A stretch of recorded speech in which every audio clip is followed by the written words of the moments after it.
السلام عليكم ورحمة الله وبركاته. علشان تبدأ تصميم فأنت محتاج حاجتين أساسيتين قبل ما تبدأ. إيه هما الحاجتين دول؟ أول حاجة تقرأ المعماري، تاني حاجة تشوف المعماري بيفكر إزاي علشان أما أنت تيجي تعمل التصميم تحاول تعمل تصميم يخدم الفكر المعماري. فأول حاجة هنبدأ مع بعض بالأساسيات، هي قراءة اللوحة المعمارية. وعلشان تعرف أنت اللوحة المعمارية بتتكون عندك من كذا حاجة، عندك وول، حوائط، عندك سيلينج. هنعرف دلوقتي يعني ايه كلمة سيلينج ولكن معناه سقف مستعار. عندك حاجة اسمها روف وهو سقف ولكن سقف خرسانة. عندك حاجة اسمها فلور اللي هي الأرضية، اللي هي تعتبر سقف الدور اللي تحت. عندك حاجة اسمها دور باب. عندك حاجة اسمها ويندو شباك. جميل كده، انت محتاج تعرف الحاجات الأساسية دي. طبعا عندك فرنتشر اللي هو الأساس. عندك الأهم من كل ده حاجة اسمها الجريد. ايه هو الجريد؟ انت لو رحت كده معايا نعمل زوم ان عشان نوضح مع بعض. نجيب كده، نطلع في المنطقة دي. لو انت جيت تاخد بالك معايا هتلاقي دلوقتي انت عندك هنا في حمامين، ده حمام وتحت هنا في حمام. جميل كده، طبعا مكتوب هنا تواليت. طيب انا دلوقتي لو قلت لك روح للحمام، انت هتعرف انهي حمام فيهم؟ لا، هتيجي تقول لي روح للحمام اللي فوق او روح للحمام اللي تحت. ده مش توصيف دقيق، ولكن التوصيف الدقيق اللي انا اقول لك روح للحمام اللي هو واقع في المنطقة ما بين الجريد اللي اسمه 1 و2 وما بين A و B. يبقى خلاص انت عرفت اللي انا بتكلم على ايه، على الحمام ده. لو انا جيت قلت لك روح لغرفة المعيشة اللي واقعة ما بين 4 و5 وC وD، يعني انت بتتكلم على ايه، على دي. يبقى الهدف من الجريدات الخطوط دي هو تقسيم المشروع بتاعك لمناطق. طيب تعالى بقى مع بعض نتعرف على المعماري. لو انت جيت تركز كده معايا هتلاقي ان ده شكل حاجة كده مختلفة بالنسبة لك، ده شكل مختلف بالنسبة لك. طالما انت شفت المنظر ده قدامك، تعالى نغير اللون. طالما انت شفت المنظر ده قدامك اعرف على طول اللي ده عمود، طالما متصل بحيطة، دي حيطة، الحيطة واخدة تهشير اهو. طبعا احنا اخدنا رسم هندسي فعارفين يعني ايه كلمة تهشير. تلاحظ ان التهشير ده مختلف عن ده، تعرف على طول ان ده عمود اما ده ايه، حائط. تاخد بالك برضك معايا ان في هنا حاجة مختلفة، لوجيك حاجة على الحيطة، يبقى ده اسمه ايه، شباك. نفس القصة في هنا ايه، شباك. الشباك علشان توصفه فانت محتاج طول وعرض، ده التوصيف بتاعه. جميل كده، اللي قدامك دلوقتي اللي واضح قدامك هو العرض بتاعه اللي هو البعد ده بس. اما الارتفاع بتاعه او ما يسمى بالطول بتاعه اللي هو البعد التاني فانت مش عارف تشوفه، لازم تشوفه منين، من قطاع. طيب هنا مثلا لما اجي اقول لك الشباك ده قد ايه، فنجيب مثلا وحدة القياس بتاعتنا كده، تقريبا يعني انت بتتكلم في حوالي 70 بوصة. طبعا احنا عارفين ان البوصة 2.5 سنتي. جميل كده، يبقى ده ايه، كوحدة قياس. طيب نفس القصة هتلاقي هنا في شباك، هنا في شباك، هنا في شباك. هتلاقي بقى الشباك متكرر، هنا في شباك، هنا في شباك على سلم اهو، ده سلم، ده طلعة السلم، الناس بتطلع كده، يبقى كده معناه اللي هو طالع على الدور اللي فوق.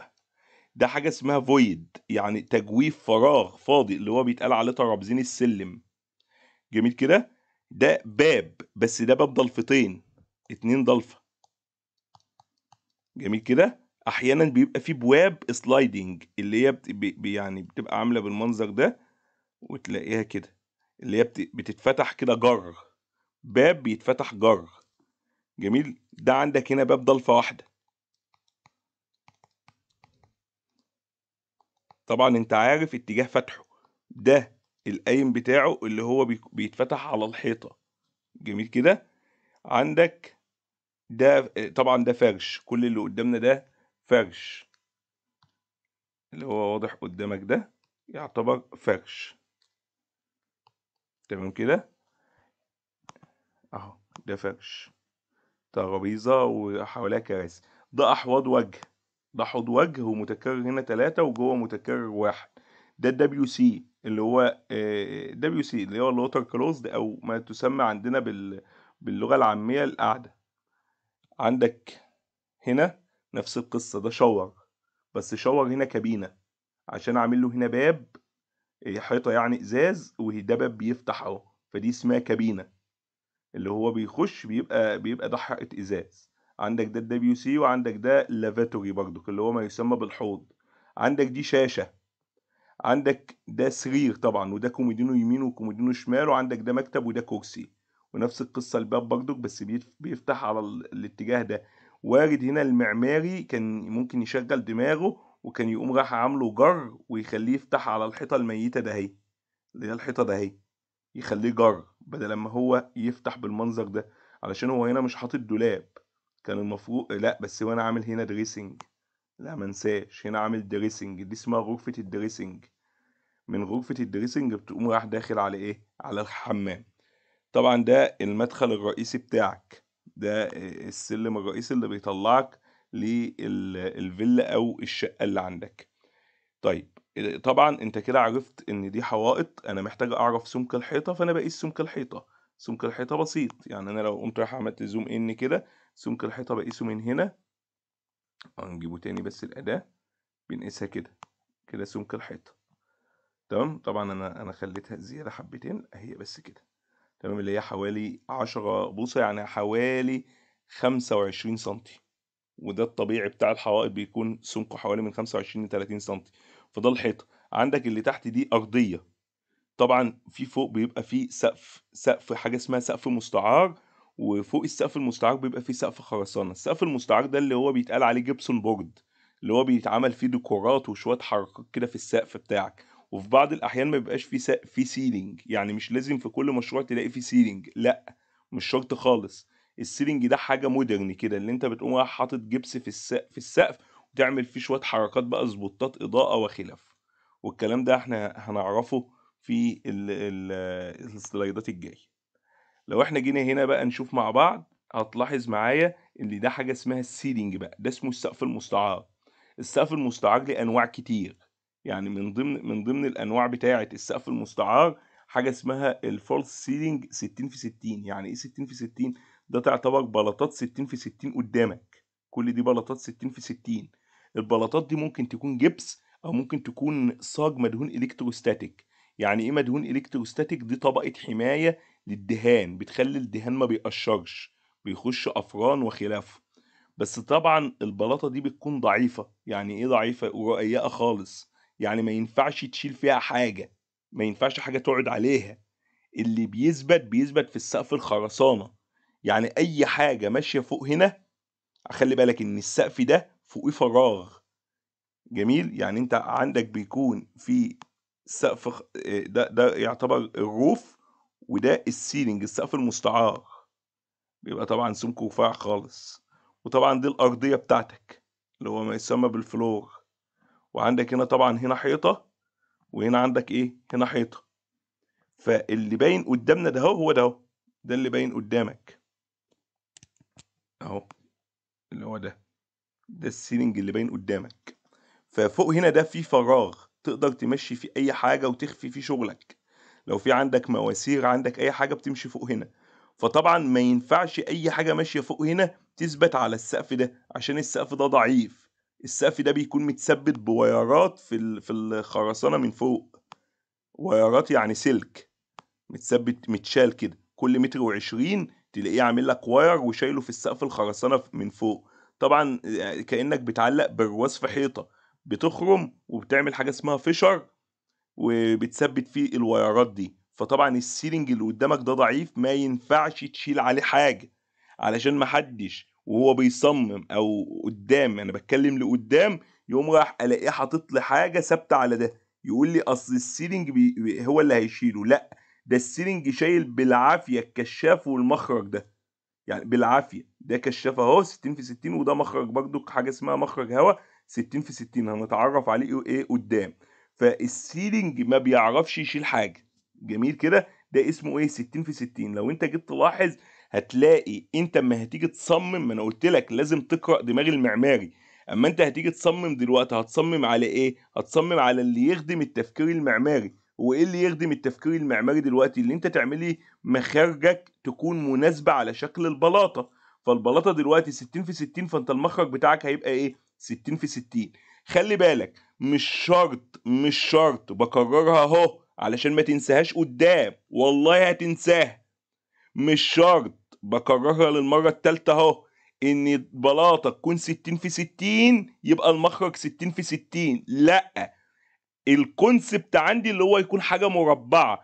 في بعض الاحيان في الحاجات الحمامات والغرف الصغيره ملهاش لازمه ان انا اركب مخرج الوش بتاعه 60 سم في 60 سم شكله كبير، فانا ممكن اعمل مخرج يبقى 30 سم في 30 سم وافتح في الجبس. يعني بنعمل كده اهو، يبقى شكله مستطيل وحواليه جبس عادي خالص، بنفتح في الجبس. بس علشان ما تربطش دماغك تربط ان طالما البلاطه 60 في 60 لازم ولا بد اركب عليها مخرج مقاسه 60 في 60. لا، الكونسبت المعماري بيقول لك ركب لي على البلاطه دي حاجه مربعه.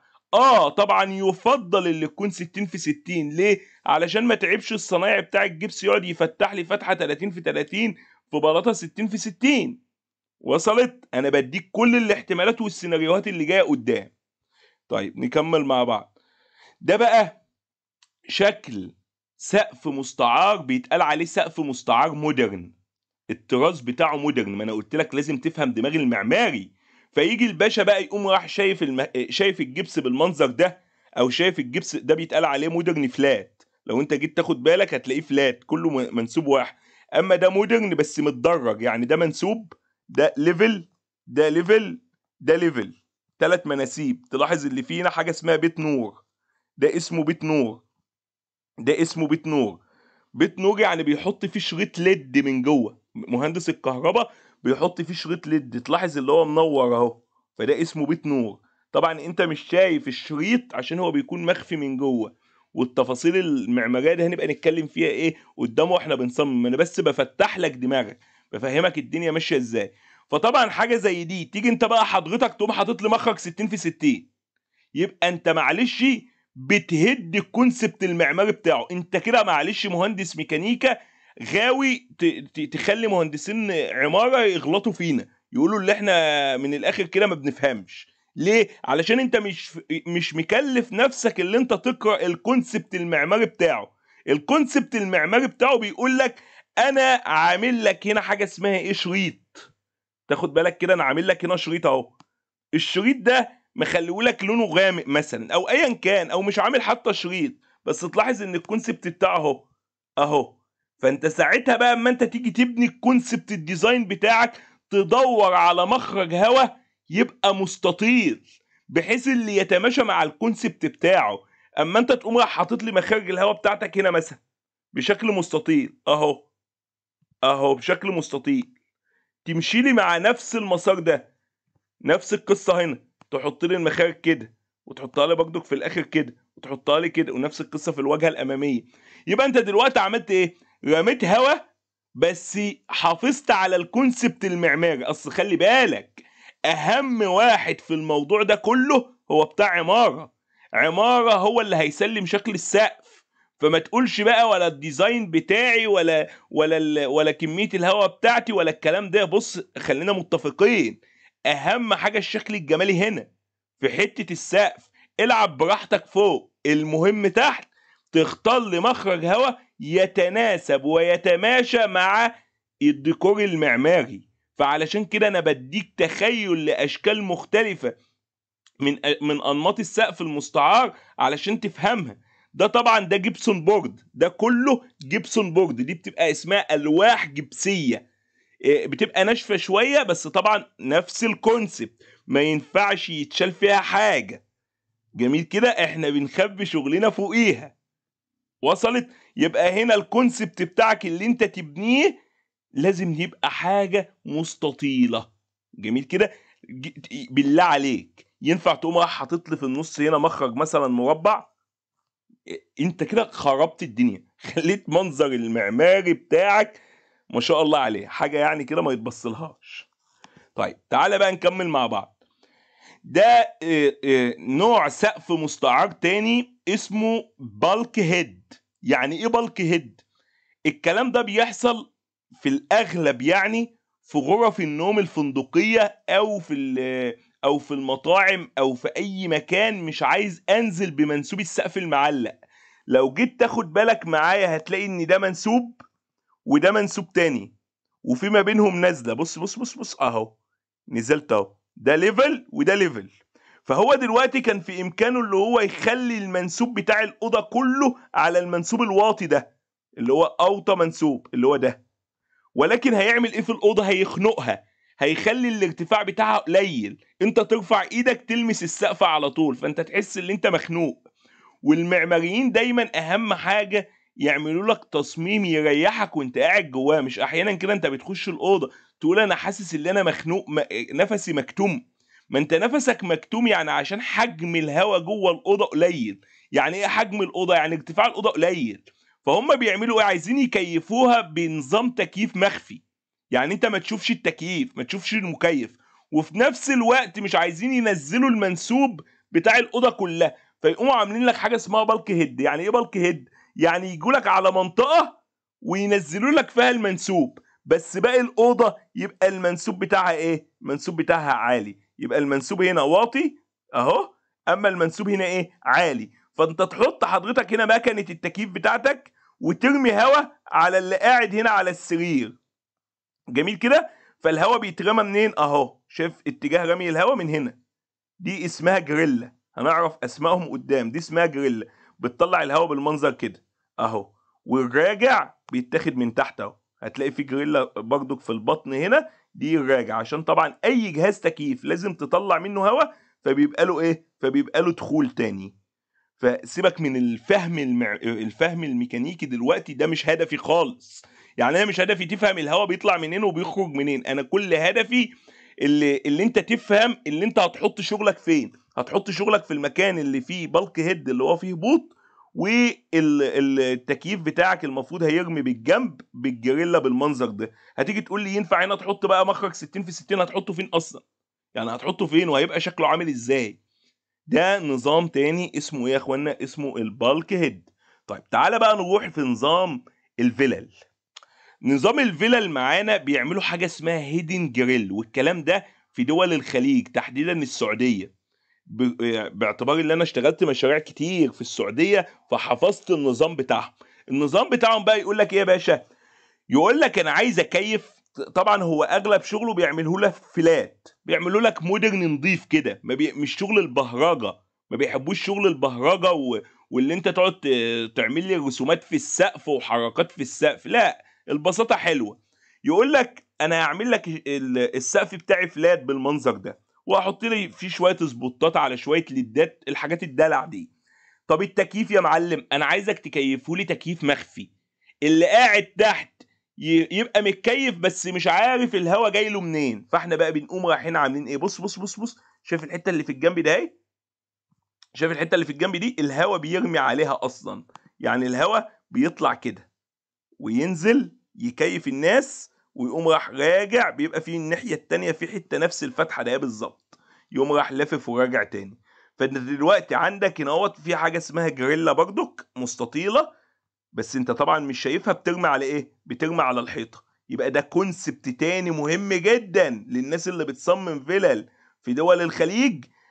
اغلب انا مش عايز اقول كل، اغلب الفيلل عندهم بيعملوا لك ايه؟ بيعملوا لك حاجه اسمها هنا بيت نور، بيبعدوا لك 30 سم من الحيطه، يعني المسافه ديت بتبقى 30 سم من الحيطه، وبناء على المسافه ال 30 سم من الحيطه تقوم انت حضرتك حاطط لي البارك جريل اللي طبعا انت مش شايفها، انت بتحطها واقفه مش متشافه هنا، يعني هي بتتحط زي هنا، بس ما بتشوفهاش، متداري عليها. جميل كده. وتخليها ترمي فين؟ على الحيطه. فتيجي تقول لي طب ما انت كده ما بترميش مباشر. انا مش برمي مباشر ومش عايز ارمي مباشر، انا عايز اللي قاعد تحت بس يحس بايه؟ يحس بان في هواء بارد بس ما يعرفش هو جاي له منين. يبقى ده شكل من ضمن الاشكال. واحد تاني يقوم راح قايل لي لا ده انا هحط هنا مخرج 60 في 60 وكيف. طب بالله عليك، ترضاها على نفسك؟ يعني ترضى اللي شقتك وانت واقف كده تبص فوقك تلاقي حاجه منظرها مش شكل ديكوري 60 في 60 كده، ولا تقوم راح مخليها في الجنب كده؟ فده اللي انا بقوله لك، لازم تقرا المعماري بشكل جيد عشان تفهم المعماري بيفكر ازاي.